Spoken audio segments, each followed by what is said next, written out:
All right, well, why don't we get started here? Thanks everybody for joining us today for our Technology for Disability Independence webinar. I'm Laura Mitchell and I'm the CEO of GrandCare Systems, and I am delighted to have an excellent panel with me today to talk about all the different technologies. And we were even lucky enough to have Brian Hart, who is the Chief Strategy Officer of LADD, discuss how they are utilizing technology to further the independence of their clients and they serve the disability population. So before we get into it, I just want to share a little bit of housekeeping information. We have a couple of upcoming events. We have 2 more webinars that are going on within part of this series that are focused on technology, but also in different avenues. So we service the disability population, which you're going to hear a lot more about today. And then we also service the senior housing industry and as well as the home care services industry. So for professional home care providers. If you have any questions at all during this webinar, I want to let you know that this will be recorded and we will share it. So if there's any problems with you joining today, or if you need to leave early, don't worry. You can request a copy of the recording. Just simply email sales@grandcare.com. If you feel inclined to be tweeting or posting on social media during this, our handle is @GrandCare. And we also do #GrandCare. So feel free to tag us or shout out. You can chat during the webinar with us on the chat screen, but you also can ask questions, which we will address at the end. I did want to also give a shout out to one of our partners, Mary Furlong and Associates. They are presenting the What's Next Longevity Academy. Highly recommend going. It is going to be, there is a 20% discount code on the bottom of your screen that you can see. You can find out more information about the What's Next Longevity Venture Summit, which this year is going to be virtual. Now, if you are a startup and you are looking to get investment, or if you want to showcase your product or even talk to mentors, this is a great conference for you to actually consider showcasing at. You can get a virtual booth space, and there are also speaker opportunities and sponsorship opportunities. So go to boomerventuresummit.com and you can learn more about that. So let me go ahead and introduce my colleague, Scott Feldstein, who is our Director of US-based sales here at GrandCare. And I'll let you sort of take it away. Thanks, Laura. Yeah, I'm Scott Feldstein, and I'm with GrandCare Systems, and I'm the Director of Sales in the United States here for GrandCare. So many of you know, some of you know me, and many of you know GrandCare, but for those who don't, we're not new. GrandCare is not in beta. We've been around for 15 years. As I talk about this stuff, I'm going to go relatively quickly because there's some things that I want to get to the stuff that Brian wants to say, mostly because I really want to hear it, and I think you do too. So could we just do the next slide? Great. So why are disability service providers looking for technology? Well, you probably know the answer to this. It's because, number one, COVID-19.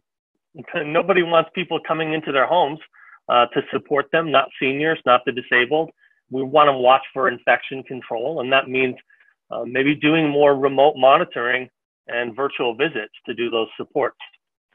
Also, there's a problem with staffing. I don't know if that'll continue with all the changes in the economy right now, but up to now, there's been a serious problem with getting enough people to do this work.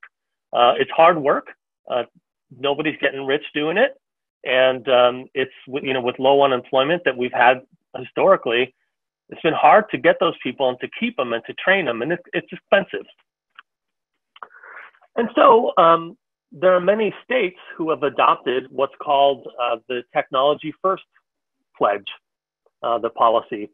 And what that means is if there's a disabled person who needs some type of support to live independently in the community, it's a statewide commitment to look to technology first to solve that problem.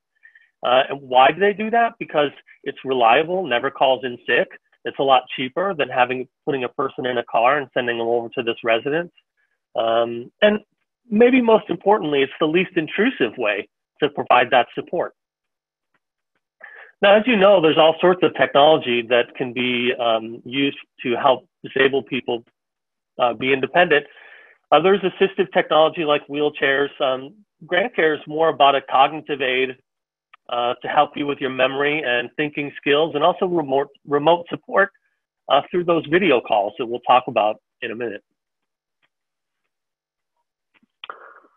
So what is GrandCare? What are we really talking about here? What is the physical stuff? You can see on your right that the core of the GrandCare solution is a touch screen. And it's 17 and change inches diagonal. So, you know, it's bigger than your laptop, but smaller than your TV. And it's meant to go into the residence of a person with a disability or a senior or both. And it can help them in a number of ways, depending on what their needs are. Number one is it can do activity monitoring with motion sensors and door sensors, so that GrandCare can know something about what's going on in that residence. Is there motion when they're supposed to be? Or is there motion when there's not supposed to be? GrandCare can notify people about those things so they can take appropriate action. And then the second type of thing that GrandCare can do for you is more health related, right? So GrandCare can remind you to take your medication when you're supposed to take it. But more importantly, GrandCare does telehealth. So people that are at home managing a chronic health condition, if they've got diabetes or they've got congestive heart failure, they've got any number of chronic health conditions that they might be trying to manage at home, we have health devices, wireless Bluetooth health devices that people can use to take those readings. GrandCare can remind them to take the reading. And then when they do take the reading, it wirelessly is transmitted to the GrandCare touchscreen where it's recorded. And then furthermore, if that reading isn't good, if the oxygen's too low or your temperature is elevated, GrandCare can, again, alert the appropriate people about that situation. And that's what I'm talking about, is you can have rules. These are if-then statements. If the temperature is elevated above 100, then call Scott. Or if the back door has not been opened this morning, then text Brian. It just depends on what you want, and each installation can be a little bit different and customized for those individuals that it's for. And of course, we talked about those cognitive assists. That's real important in the disability market, and also with seniors who have memory problems.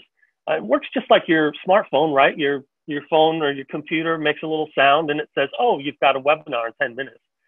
It's just that little cognitive assist that we all have in our lives. It's only right that the people who need them the most have them too. And with GrandCare, they can. So they can get reminded to take their medication, reminders to eat a meal at a proper time, and so on. Now, if you have a caregiver that's on site, if you actually do have somebody on site, that person can also utilize the touchscreen to document any services that they're providing for that person. And then, of course, for a lot of the things that they might do, they don't have to be there. So they can do a video call to maybe do some support with that person and maybe monitor their health without ever having to go into the residence. And here's a list of those those sort of care services that an on-site caregiver might do. And this is where they would document that right at the touchscreen. Families love this too, especially, you know, remote family members. They want to be able to communicate with their loved one. Especially now, it's nice to be able to do that without having to go on site, because people are maybe not as inclined to leave their homes or not as inclined to have visitors of any kind. So it's nice to be able to do those video calls, you know, as needed. And here we talked about those alerts that you can get based on activity. So if there's no motion in the kitchen during the morning hours, that's a really good alert for people to have, because everybody, when they get up in the morning, they're gonna want some coffee, they're gonna want some breakfast, they're gonna go into that space. And if there's no motion there, that could be a sign that something's wrong. This is an example of a to-do list, all right? So a resident might have a list of things that they need to do to sort of guide them through their day. Much like I do with my calendar and my smartphone, it's to let me know that it's time to do this activity. And when I do it, I can just touch the screen with my fingertip to indicate that I've done that thing now, and I'll be alerted when the next thing comes up. Oh, this is a fun one. GrandCare can remind you to do a thing with just a few words and a checkbox that you touch to indicate that you've done it. But what if you have something a little more complicated to achieve? Maybe it's to prepare a meal, or it's instructions for how to get ready to leave the house. And what do? You know, you've got to get your bag, and you've got to make sure you've got your keys. And there's just a list of things that you have to be on top of to be able to achieve that thing. And GrandCare can help with those multi-step activities because we have these activity reminders. And they're timed to happen at a certain time. And then when that time arrives, GrandCare will read to you these enumerated steps, and you can check them off with your finger as you do them if you'd like. When it's done reading to you those steps, it will automatically play that video for you to show you, ideally that video would be of you doing that thing in your own home with your own things, being successful doing that. So it can be really helpful. It's a powerful tool.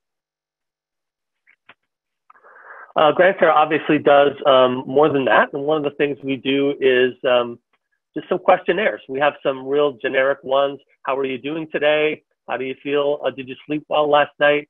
There's some that are more specific to specific health concerns like heart health and so on too. And people love to answer these questions when they're asked. So GrandCare even has the capability to request services that you might need. Like if I think my kitchen's a little messy, I can request to have somebody come and do that for me. And that request goes to an email address, any email address that you've predetermined to receive that kind of request.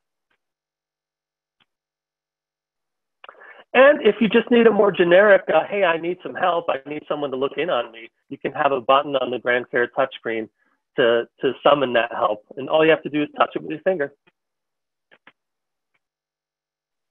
Well, there's a medication reminder to remind me to take a medication at a certain time. And again, I can just touch my finger to indicate that I've done it.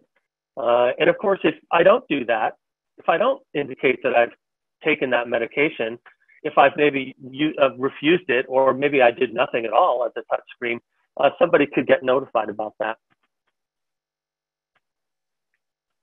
And of course, we do those video calls. That's a big one right now. And they're encrypted video calls. And so they're fully HIPAA compliant. So if a medical professional wants to use this video system to do a real clinical consultation, they can do that. And depending on the regulations in your area, get reimbursed for that.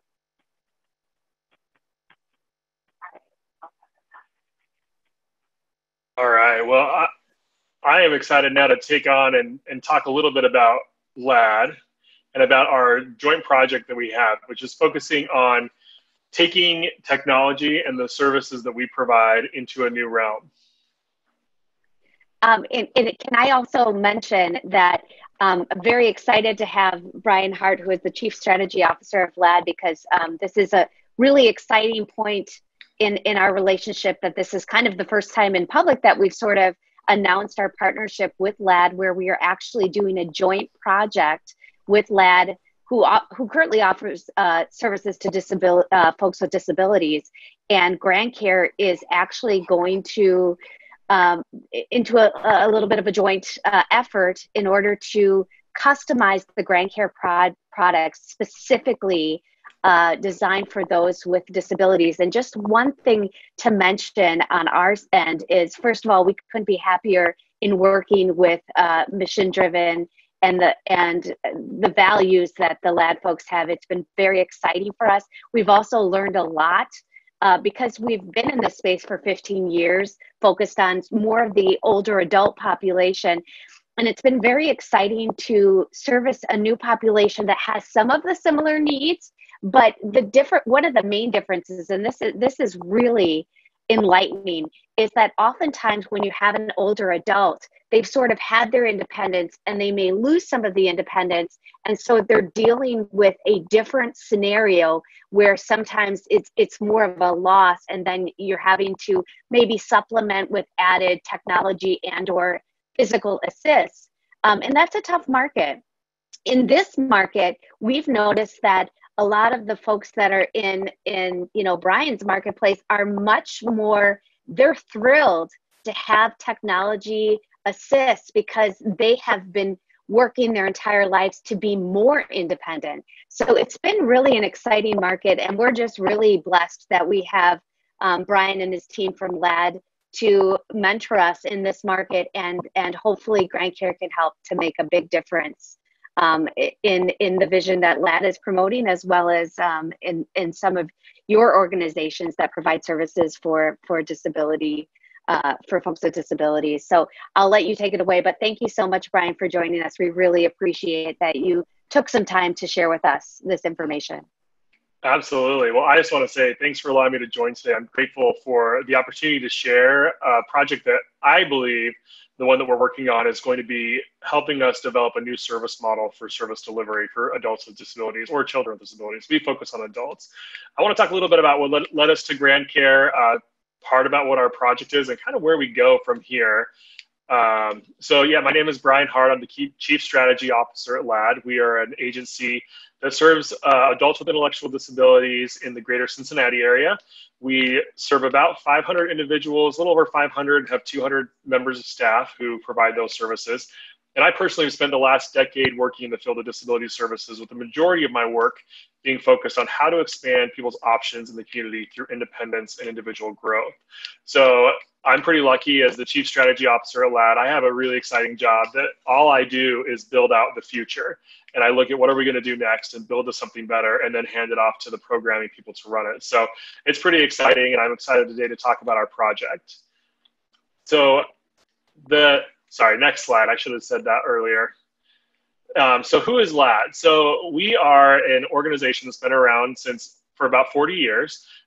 We were founded on the belief that people with disabilities need to be as independent as possible. And we do a lot of different things. We do housing, supported employment, and meaningful engagement. And the biggest thing is that we are creating an organizational culture that values innovation, transparency, health, and wellness, and reflects on a relentless pursuit of excellence in our operations and what we do. And it's one of those things that if you meet anyone from our team, and the folks at GrandCare can probably relate to this, that our pursuit really is relentless in what we're doing. We are trying to find a different way to do something almost all the time. And so trying to be better and trying to strive for something different. We're pretty much never satisfied with the work we're doing, and trying to provide opportunities at a higher level. Next slide. So we have a huge growing challenge in Ohio, and it's a challenge that I'm sure no matter where you're at, it's something that you're going to see everywhere. We're finding that no matter where you're at in the country, you're going to see different things. So we have an increase in demand. Here in Ohio, 1 in 43 of the babies are born on the autism spectrum. Our DSP staffing crisis has only gotten worse as we continue to share staff with other medical fields and other professions. We are trying to fight for allocation for direct support professional wages.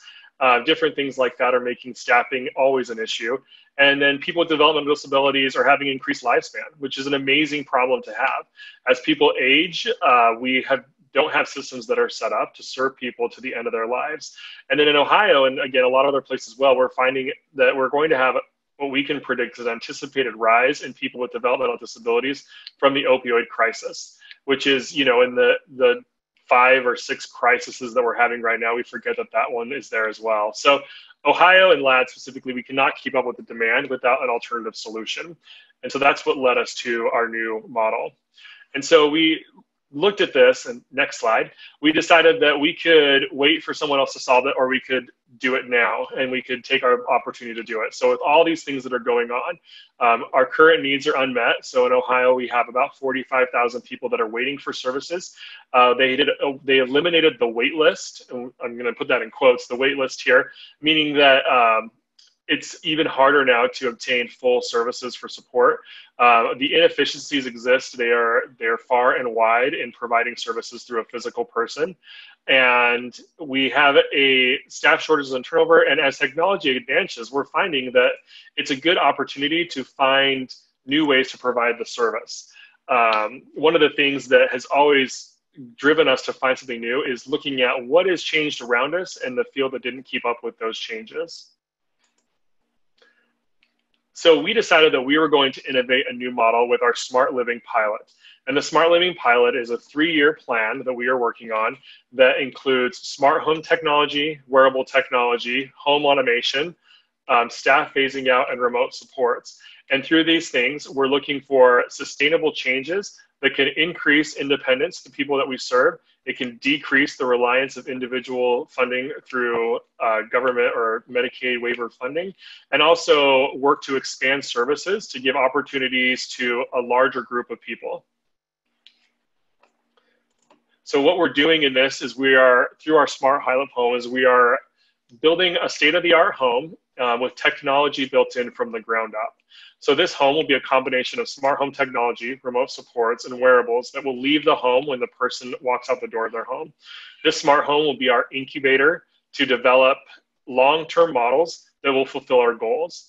And there's lots of ways to test things out. We could have tried these in the homes that we already have or try them piecemeal, but we decided that rather than try them out one after another and theorize how they would work together and what would be the best option, that we were going to do a pilot that just puts it all together. That's not a theoretical model. So a lot of smart homes or technology homes that have been built to start to solve these problems, they either don't go far enough in the technology that we wanted to go through, or they don't actually have people living in the homes. And so it wasn't a real representation of what was actually going on. So our pilot is developing a model while working and serving 4 individuals who are living in the home. One of the things that we're looking for from our outcomes is we have partnered with Xavier University and their occupational therapy program to develop publishable research on what technology investments will have the greatest return on investment. We're also working with them to look at what type of lifestyle changes do the people have that go from having all of their services provided by staff to a model where most of their services are provided by technology and remote supports. And also, what does our agency look like that's had to make that shift? And so those 3 studies that are being done right now will be part of a publishable research that'll be available by Xavier University at the end of the pilot. We're also looking at means that the remote supports right now, a lot of it is happening in the home, but where does it go once they leave the home? Even if they're with a parent or the home they live in now. And also looking for an alternative service model for people that have not gotten a waiver or are not likely to get one. And so anyone that works in this field knows that those who get a waiver, and the waiver is the mechanism that Medicaid pays for a lot of these services, so the government funded services. The typical funding for an individual with a disability for staff to provide services in Ohio can range between $50,000 and $150,000 a year. So the waiver services that Medicaid provide covers that cost. If you don't have a waiver, then your options are pretty limited. You can either private pay for those, and I don't know how many people have an extra $150,000 sitting around for that, but it's not a viable option for most people, or you just don't get services at all. And so you have a very limited array of what you can do. You piecemeal things together and hope for the best. We're developing a model that through technology and finding the right technologies that work, with our partnership with GrandCare, with our partnerships with Xavier and the Smart Home, to find a model that you could go to somebody who's in the middle class and say, hey, here's an affordable model to provide the same level of service that you would have gotten elsewhere. So on the next slide, none of this really works if we don't move it to a larger scale. And so scaling is really what can show how this works to the state and the funders that we work with. So currently in Ohio, the state of Ohio is spending about $4 billion a year to serve 90,000 people with disabilities. This is a lot of money that does not go as far as it probably should. We've also found that the only way our system is going to keep up with growing demand is for us to be able to find a way to fix these numbers. We're developing a model with Ohio, who's a tech-first state, and working with Ohio to make sure that what we do here can be replicated in other states as well, so that people can expand services. Because you can imagine that if we start reducing the cost that it takes to provide services, it can really open it up to other people that are waiting for services. So we did some math with our state treasurer one time and found that through technology, if we could reduce services by an hour a week, for only 20% of the eligible people, that saves close to $1 million a year. So you think of how you can expand that out and how many more people could be served by developing these programs. So next slide, the first step we had was choosing those who are going to be part of our pilot program. This is the question that I get asked probably more than anything else, is how do you decide what individuals you're going to put in the home? One thing we knew is that we had to start building them around with the technology, and that we were going to use individuals to build a system that we can use for everyone else. And so we did a pretty deep vetting system through individuals that we currently served, but also went and worked with local school systems, local other educators, other people to find others that we currently weren't serving. We came up with 4 young men who were in a similar age range, and we have a variety of disability, which gives us the largest technology sample size. And so we have things like Down syndrome, autism. One of our individuals has a hearing impairment, and one has a verbal impairment, and one has a vision impairment. And these 3 things were very important to us, because it's easy to say we're going to put in voice-activated technology, but what if somebody doesn't speak, or either they choose not to speak or have an impairment where it doesn't allow them to? And, you know, with technology, a lot of it is done with touchscreens, computers. So what if somebody has a visual impairment? How do we accommodate for that and make adjustments for it? And then with the hearing impairment, same thing. And so we also wanted to look at different scenarios of moving people in. So we have one that's moving from a group home, one from an individual apartment, and 2 that are from their parent homes. And this is going to give us a really large sample size to determine how do we develop a system that works for as large a population as we possibly can. So that was our first step. That was the thing we had to decide first. The next giant hurdle that we had, which led us to GrandCare on the next slide, is we knew we had to decide what platform we were going to use to provide the service delivery to the guys in the home. So the plan is that we are going to start with physical traditional staff in the home, and then during the course of the pilot, fade out to having no physical staff in the home. We can only do that with a service provider and a platform provider who can give us that. One of the things that we did as we were putting together our profile is we have a needs and solutions spreadsheet. And for Scott, who works closely with my program manager, Clem, he's potentially seen this thing. It's an Excel sheet that has probably 1 million lines of data in it. It basically covers any possible thing you could think of that needs to go into this home and any service that has to be provided. And it's very detailed. It covers literally almost everything from down to what type of tile to use in the restroom, to what type of technology do we use for the stove, to the remote monitoring, for the sensors on the doors, what type of cameras to use, what type of lights to use, all that stuff. We have, out of all of that, we had searched basically as far and wide to find solutions that we could find that could help get there. We looked at 23 different companies in several states and several countries that all had okay solutions on the market, but really none that went as far as we wanted to, and it gave us what we need, except for GrandCare. They were the one company that we found out of all of our due diligence that really had the solution to as many problems, or the solution to as many items as we could find. The big difference from a lot of other companies is they really didn't go as far as we needed to go. It was more, some were doing remote monitoring and some had very limited needs, but we were developing a program that provides remote supports, and it's actually services. It's not just wanting to know if somebody's there or if somebody's done something, but more of, are we actually providing a high service? Also, all of the other platform providers that we looked at did not have a focus, or were not looking to have a focus in the DD world. And the idea that these supports needed to work in the home, integrate with other devices, and follow along with someone to leave the home was not something most or any of the other companies were looking for. And so we are super excited and so grateful that GrandCare exists and that they've been around for 15 years. They've been doing this in the senior living area, and that they are moving into this space with us, and that we are able to together build this partnership that's going to help grow for the greater population.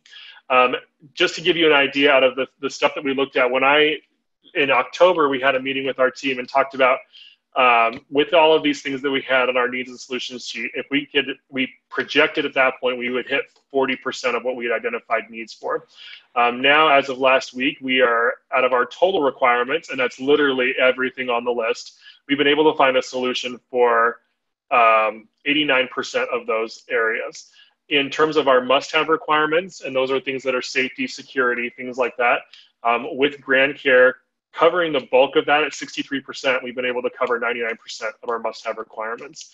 And really the things that we have not been able to identify and not been able to get, but are things that we really want to have that just do not exist yet, like a multi-user remote smart med dispenser. They have smart med dispensers for individual users, but for multi-users to one dispenser, those type of things that either the system hasn't caught up with it quite yet or the technology is not quite there yet, but we're confident we'll get there pretty quickly.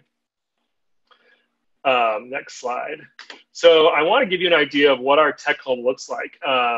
Like I said, we're building it from the ground up, and these are our 3D renderings of the actual home. It's going to be completed in August with our individuals moving in September. It's a 4-bedroom, 2-bath house. And the things that we have as we go through it. So in the bedroom, we're going to have that integrated video screen, that screen that GrandCare talked about. That is really the brain of the services that we're providing in the home. What this screen allows us to do is it allows us to interact with the individual to do the things that the staff would normally do. So the staff is normally waking somebody up, is helping them with hygiene, is helping them with to remember what to wear. Especially if they have a job or they wear their uniform, do they have their name tag, they grab their keys, things like that. I'm using it to check the weather to know what to wear when they get out, to do different daily checklists. In the bedroom, we also have put in fall prevention lighting. So, GrandCare's work has the bed sensors that we can tie into the home. So we'll have a bed sensor that will let us know when someone gets out of bed. And then that triggers the smart home innovations that are our other partnership with our whole home automation group that will, when they leave the bed, it'll start triggering lights. And so we know that most accidents that happen in the home at night and most falls are someone walking to the bathroom. And that's regardless of ability or disability. That would be the same anyone's house.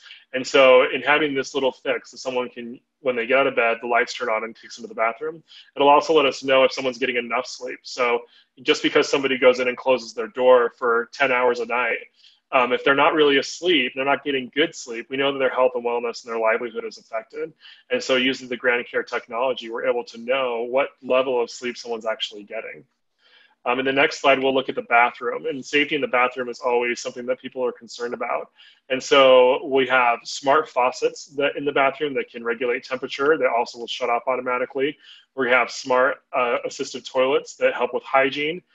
Smart razors that can connect back and help prevent cuts, but also alert if someone's actually shaving, not shaving, especially if they work in an industry where that's important. And then smart toothbrushes that not only tell duration of teeth being brushed, but can tell the effectiveness of them. We also are going to have an integrated screen in the bathroom, which is one of those things that everyone questions, like, why are you putting a tablet with a camera in the bathroom? And what's different about this one is in the other rooms, the cameras can go both ways, and on either side, a staff can pop in to talk to someone, or an individual can request for someone to pop in and talk to them. In the bathroom, that won't be set up that two-way. And so if someone in the bathroom needs assistance, they can request it. It'll also have daily tasks, so people can check off a list of things that need to be done. On the next slide, we can go into the kitchen. In the kitchen, we're going to have a lot of different technology.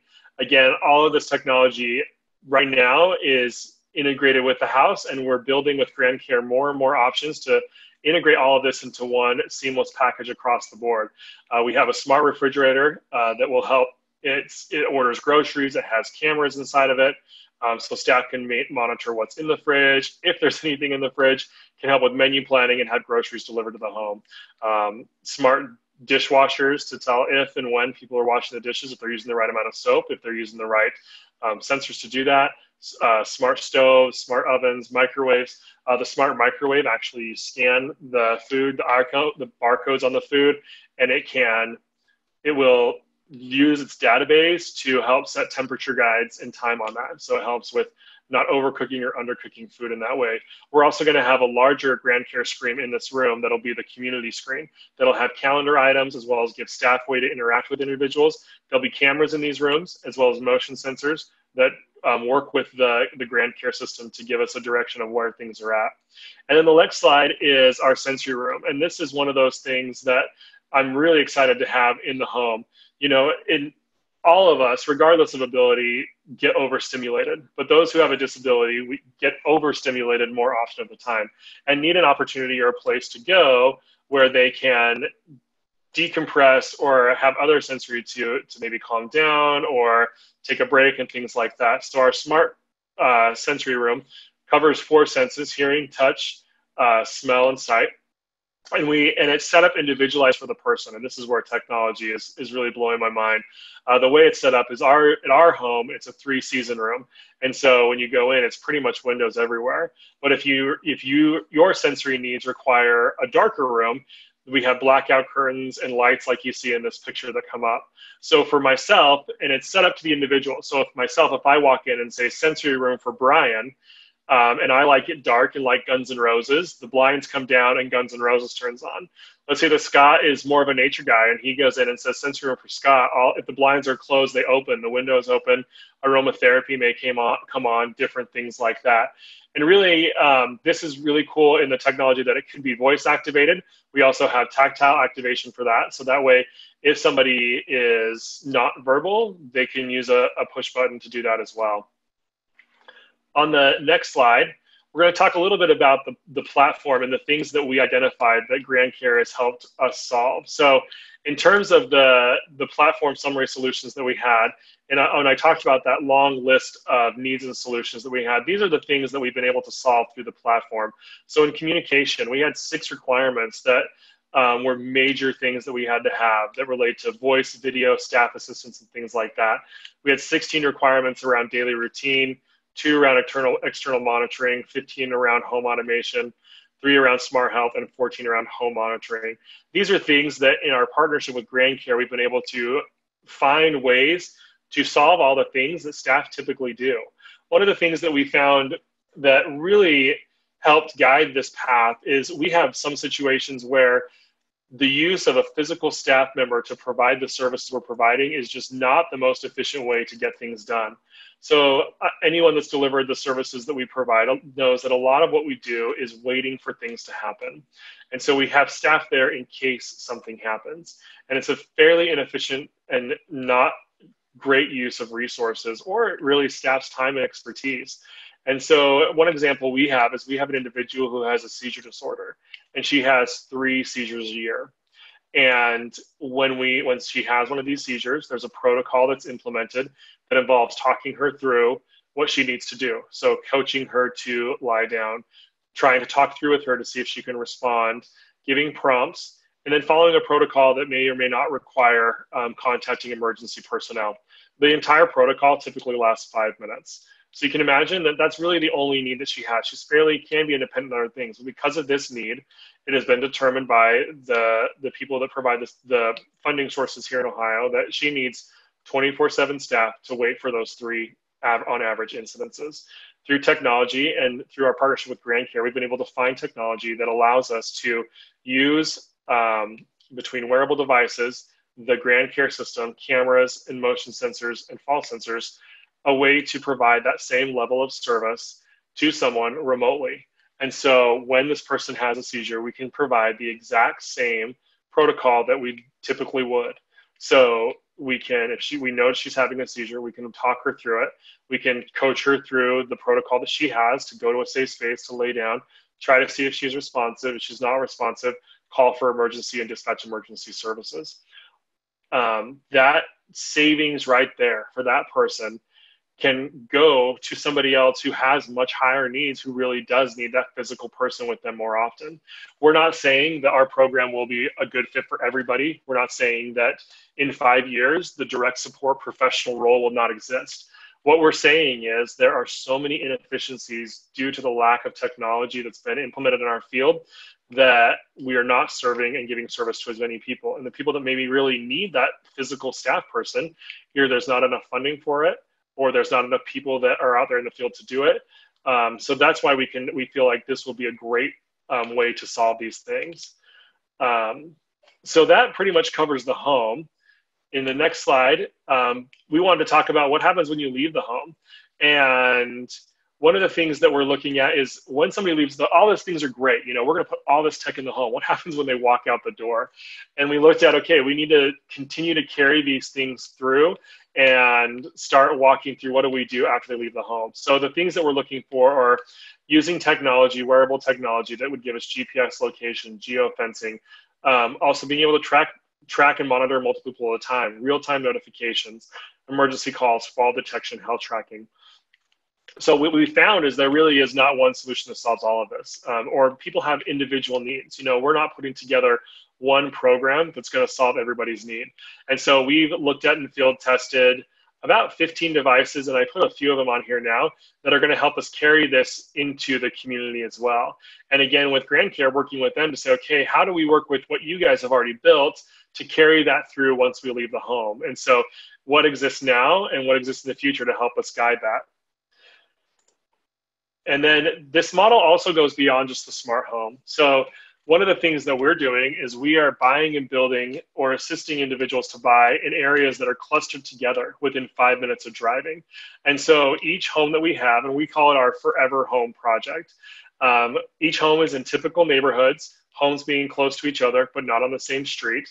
And 3 to 5 homes that are near enough that if something were to happen, if the remote monitoring center needs somebody to head to the site, they're within 5 minutes of driving to get there quickly. The remote monitoring center in the beginning is actually going to be in the basement of the smart home. And so that's where they will be hubbed. And we have a couple other homes in the same neighborhood. And when I say neighborhood, I mean the same small little township area.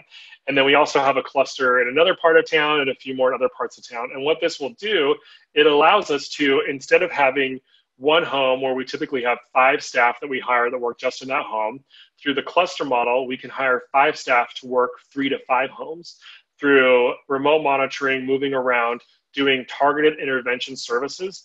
We can still provide a high level of service without the need to have as many people. Now, the biggest question that I get asked from my own staff all the time is they think that I'm trying to build a program that puts them out of the job. And what I try to explain to them is what I'm trying to do is build a program where their time is meaningful all the time, that every minute they spend is a value add to the individuals that we serve. And so it's not just this year, we want an individual to work on meal planning. So we're going to spend the entire year working on that, and then we'll see how it goes. If somebody needs help with meal planning, we're going to bring in somebody who's trained and does it really well. Maybe it's something they do professionally on the side, or it's a hobby they have. They're going to come in, provide a targeted service that does the same thing, and then they leave. We're using a model that's very similar to occupational therapy. Our partnership with Xavier's Occupational Therapy has helped us rethink the mindset of how we're doing this. It also allows us to grow in a way that we can provide services to twice as many people, but not need twice as many staff. On the next slide, so the keystone of this project is going from group homes to community clusters. So there's always this move from going from group home settings and large group homes to moving people into the community. There's high costs involved in doing that. Like I said, if we have to say we have 9 people living together in one group home and they have 5 staff and we're moving them out to each person's in their own place and now they all need their own staff, it doesn't really work. And so when we cluster these together and have staffing models, partnering with our remote support system to be able to monitor areas and react to those areas. And so you can see here that already we've identified 8 clusters that we have around the city of Cincinnati that we are implementing, which is going to serve huge amounts of people. So we're talking, eventually, we're hoping that this program could serve up to 500 individuals. The really cool thing about this is we're not doing this in a vacuum. You know, one of the things that I love about the work that we do in this field and that I love about being a mission-driven agency is that we're doing this to help grow everything that we do. So in conjunction with Xavier, we are developing a toolkit that will be shared with other agencies. So we're already in talks with other states who have come to us who want to know how we're doing this. A ton of agencies want to know how we're doing this because it's something that people were somewhat interested and thought was a novel idea all the way up until about March 1st of 2020. And now with the pandemic and everything going remote, it's very obvious that this really is a great way in the future to deliver services. We are developing this model and then developing it in a way that can be scaled and that can be unique to your individual setting. All of the technology that we're putting in the home, none of it, except for the security and fire system, is actually hardwired in the home. Everything is easily changed, easily moved, easily upgraded. the biggest fear that I have is that in 3 years from now, we're going to have a house with a bunch of VCRs in it. That's the last thing anyone wants. And so we're ensuring that everything we do can be upgraded easily, and that it can also be replicated, so that all of our other homes, or any homes that our individuals live in, they don't have to start pulling out, outlets, tearing down studs, tearing out drywall. It's a matter of installing the equipment that we know is going to work. We're doing a lot of the legwork. We're spending a lot of money with some generous donations from our local foundations, as well as the state of Ohio, to put a ton of time and effort behind finding what is the technology that works? What is the technology that gives the good return on investment? Our vetting processes took us to a lot of different ways. It took us to GrandCare, and we couldn't be happier to work with them. But when Xavier is done with their project, they're going to be able to give a list and say, here's what actually works. When you think about the smart refrigerator, it sounds great as I describe it, but we don't know yet if that's going to be a help, if it's going to be a hindrance, if it's more work than it's worth. We also want to make sure that we're not creating a model that causes more isolation. And so we're also looking at the technology to ensure that it's giving people more independent and inclusive lives, and not using it as a way to further isolate people. Next slide. So all of this was going great. We were on time. We were on budget. It was moving at a hard, fast pace. And then March and COVID-19 hit, and we decided that all of the things that we had planned to do as part of our pilot in a very thoughtful, cerebral timeline, we had to pump it up, and pump it up quickly. One of the first calls I made when we knew that we were going to have to change our service model because we couldn't have staff crossing from house to house. We knew that there were going to be situations where people were going to be quarantined, where they were going to be home more, where they weren't going to be working or going to group day programs or work centers. And we knew we had to do something different. And so one of the first things we did was reach out to GrandCare. And this is a huge plug for them to say, hey, we have a huge problem on our hands. How can we solve this quickly? And GrandCare was amazing. They got us touchscreens within days that we could implement and start training our individuals on, training a remote support center staff on, and start providing these services now. And so we started providing what we called our emergency remote support with our GrandCare system. And so we have touchscreens that we're using. And right this second, we have people that are being monitored because either they've been in a direct exposure, and so they've been told to quarantine for 14 days, which is pretty dang hard if you rely on somebody to provide you with a lot of support. We've also had to look at decreasing staff crossover. And so where we typically would have one staff that would bounce from building to building to building, we can't do that any longer. And so all of these things were pushed up.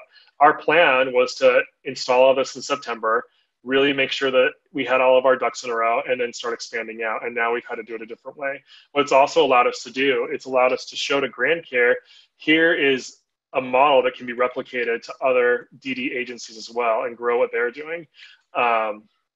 One of the things that we found is that there was a lot of resistance from some of the individuals because they weren't sure how it was going to affect their life, or some of the family members didn't know how this was really going to help them because they were so used to somebody else doing it for them. But being able to have somebody like an individual who's in quarantine and have our nurse do a telehealth visit and walk them through taking their own temperature has saved so much exposure, also time and cost, and really has been a huge benefit for everybody else that we have. And then, it's really, we couldn't stop. And so we've decided to continue to grow. So now instead of expanding our remote supports after we've tried and tested it in the home, we're expanding our remote supports now. We hope to have a group of remote supports that's tenfold what we're doing now by the time we even move into the home. The next one's my last slide. So I really am grateful for the time that GrandCare has given me to talk about what we're doing. I see there's a couple of questions that, if that's okay, I can ask and answer a few of those real quick right now. One of them is a question that we get asked a lot, and with so many, I'm just going to read it. With so many sensors and integrations, the management and operating costs can get chaotic. Yes, you are right. What are the support plans, and what happens when the digital sensors start failing? So the cool thing that we have is, again, we're building everything so that if it fails or if anything moves on our end, we can get those things fixed. If there's no electricity, we have built in a generator at the home to test these things. We also have backup. If the Wi-Fi goes out, it's backed up with we use data connections instead of Wi-Fi because it's a more stable connection in our area. So it's really exciting that these things we've kind of looked at. And we actually, so we had a situation where we installed an emergency system in someone's home because they were experiencing symptoms of COVID. The doctor recommended that she quarantine until she could be tested. And then we had massive storms and tornadoes that same night. So we lost internet, we lost power, we lost everything. And the cool thing is the GrandCare system was still up and running because we had the battery of that plus the battery backup. We had cellular networks were still running, so it still worked. And so she was able to continue with that service. You know, that was a testament to me and to the staff around me to show that this is a great system, that all of these fears are something that we can mitigate. You know, when 5 years ago, when we started closing day programs more often and closing these group homes, everyone's fear was what happens if someone gets lost? And the answer we would tell people all the time is, well, they get lost and we find them. Just like now, if I get lost, we find them. And so the questions we get now are, well, what happens if someone's not there? And the answer is, well, we are always going to be there. With the GrandCare system, we can be there all the time. And it really gives us that peace of mind knowing that if something were to fail, we can be there. Now, the other thing is with our cluster model, if something catastrophic happens or something does fail majorly, we're within 5 minutes away. And so we can re-implement physical supports if needed at that time.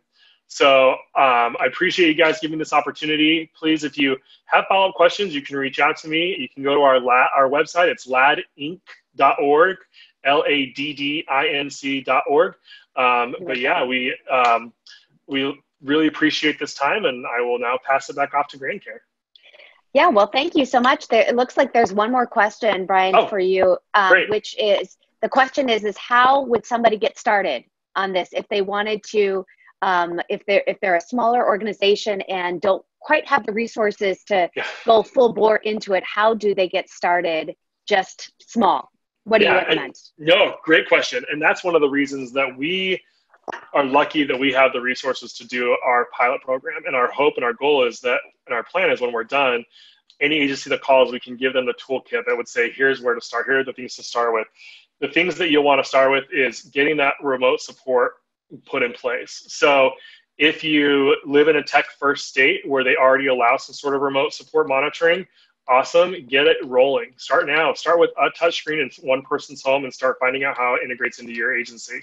If you live in a state that doesn't allow that, now is the time to do it. You know, let's not waste this opportunity we have with the pandemic and all the remote systems for the states that are really hesitant to it.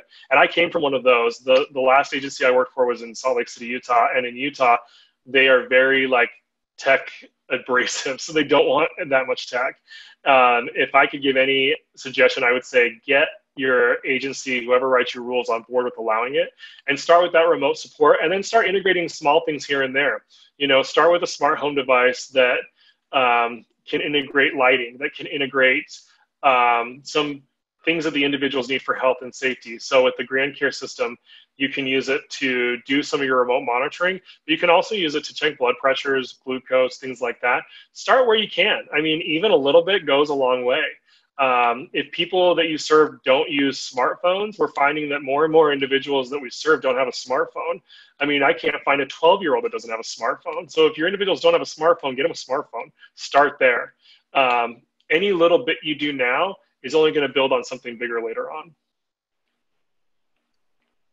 And have you seen any sort of difference in your clientele during the pandemic? I mean, are you having to service different needs because their families can't visit them? Are you seeing any?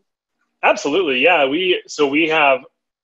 I don't know if anyone follows Ohio and how our approach to the pandemic has been. Our Governor DeWine, has been on the forefront. We were one of the first states to go on a full statewide stay-at-home shutdown order.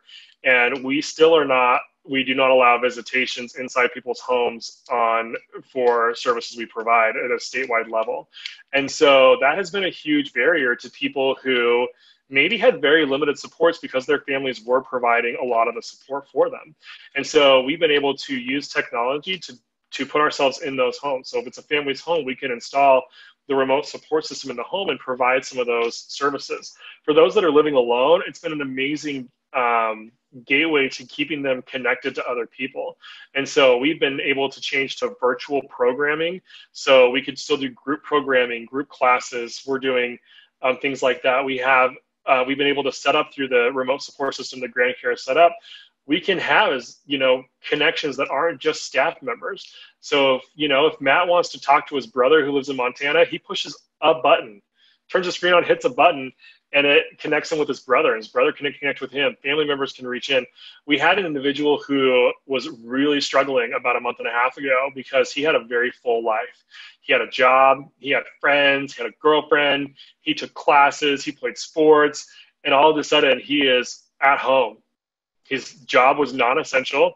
Everything's closed. He literally could not leave his house because that's how strict it was here in our area. And he started getting depressed really quickly. It was affecting his whole well-being. We started seeing increased negative behaviors. And so working with his family and with his support team, we basically programmed out all of the things we were doing using the video chat feature that GrandCare has. So he does drawing with somebody for an hour, and then he hangs out with his basketball crew for a little bit. And then he has a group class where they actually are doing some therapy classes together, things like that. And it's been amazing to be able to really use that connection through this pandemic. And we're finding that as we are able to relax some of those instances where people can leave a little bit more, that they are really grasping onto this technology, that they like being able to have a little bit more control in how their services are being provided. Okay, that leads to, so I have two more questions for you. Yeah. And then there are a couple other questions. If you didn't get your questions answered, please feel free to reach out to sales@grandcare.com, and we can actually, or reach out directly to Brian. We are on Facebook and LinkedIn, and you can chat with us right from our website at grandcare.com. So please feel free to reach out. This kind of goes right into what you were talking about. How do individuals, how are you seeing them interact with the touchscreen? Are you seeing a positive reaction to using the touchscreen? And what are you seeing it from their experience, not from the caregiver experience, but from the loved one? Yeah, I think that's why I would say get people, if they don't have a smartphone, get them a smartphone. We have individuals that already use a smartphone, like an iPhone or a Samsung or something like that. Using a touchscreen has been very natural because it's what they're used to. They're used to scrolling, tapping, those kind of things. We've also found that people that have never used it before, the interface is really intuitive. So we have people that have very limited use of technology, and we're very hesitant to use it. And to be able to go in and set it up and say, okay, let's just start with, if you need something, hit this button, which will be like our emergency button. We even changed the name to say emergency for them. And it starts there. But we found that the people that are using it are really enjoying it. It hasn't been hard to teach it. We have had very little issues with it. And like I said, we looked at 23 different systems on top of the GrandCare system.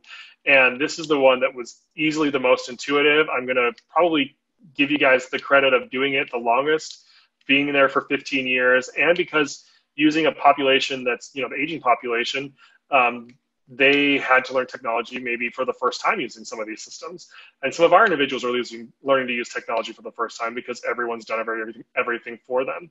So they really enjoy it. Sometimes it's getting them to use it the first time or the first few times.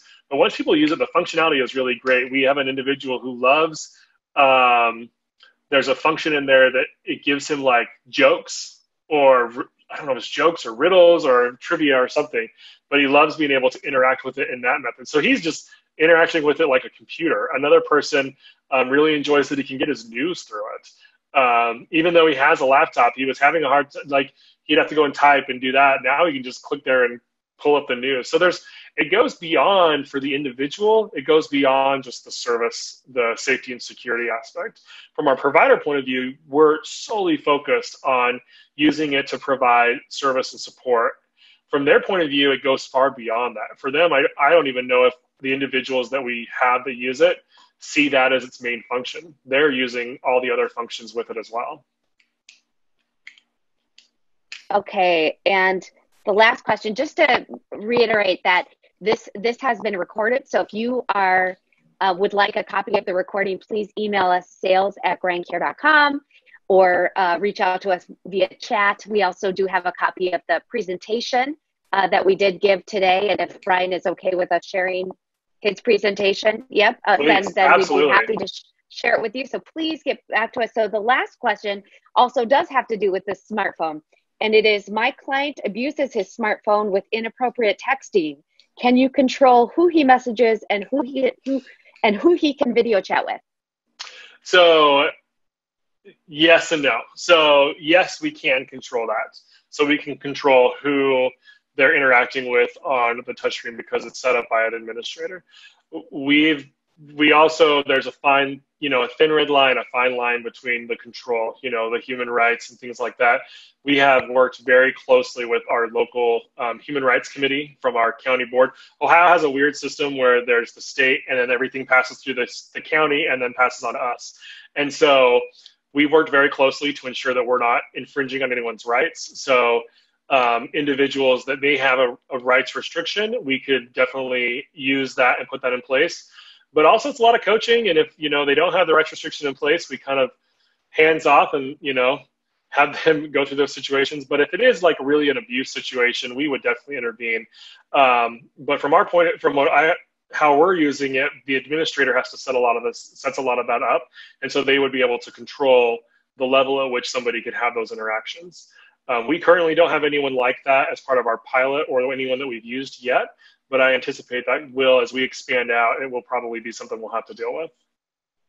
Yeah, and just to add on from GrandCare's perspective is we've had situations like that as well, where you can whitelist certain folks that can be video chatted with.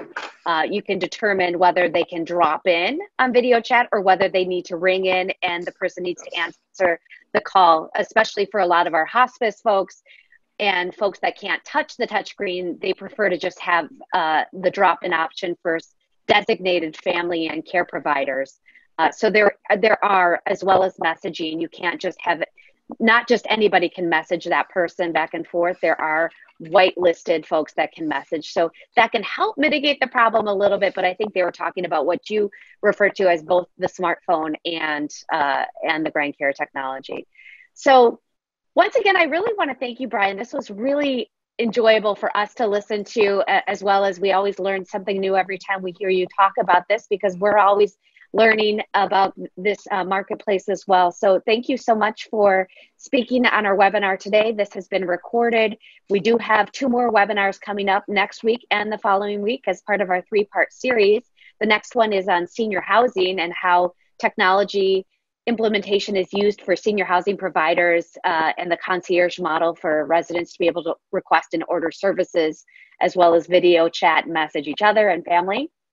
And then the following week, we're doing one that is specifically on home care providers and how home care providers can utilize technology to not only enhance their hands-on caregiving services, but virtually be able to check in, video chat, and offer some remote patient monitoring services that can not only be safer during these times, but also more cost-effective for the client and the provider. So those are coming up in the next couple of weeks. If you have any questions and need to get in touch with us, sales@grandcare.com. If you want to reach out to Brian directly, I think you can go to laddinc.org, which Scott did put in the chat. And we look forward to seeing you soon. Thanks so much. Thanks, Scott. And thanks, Brian. And we'll see you soon. Everybody stay safe, wash your hands, and stay connected. So thanks so much.